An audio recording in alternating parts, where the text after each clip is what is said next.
بسم اللہ الرحمن الرحیم۔ رسول اللہ صلی اللہ علیہ وسلم نے فرمایا، ما من مسلم یبیت علی ذکر طاہرا فیتعار من اللیل فیسأل اللہ خیرا من الدنیا والآخرہ الا اعطاہ ایاہ۔ جو شخص رات کو ذکر کر کے سوتا ہے اور رات کی تاریکی میں اس کی آنکھ کھل جاتی ہے، جو کچھ بھی اللہ رب العزت سے دنیا اور آخرت کا مانگتا ہے اللہ رب العزت اسے عطا کر دیتے ہیں۔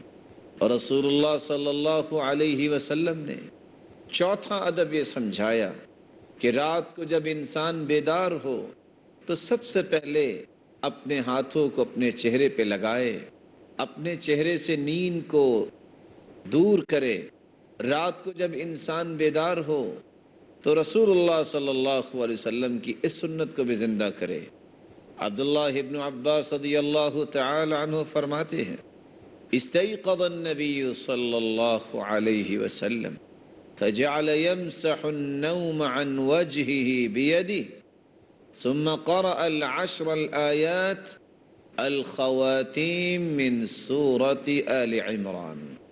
رسول اللہ صلی اللہ علیہ وسلم رات کو اٹھے اور آپ نے اپنے ہاتھوں کو اپنے چہرہ مبارک پہ لگایا اور نیند کو دور کیا، اور پھر سورۃ آل عمران کی آخری 10 آیتوں کی تلاوت کی۔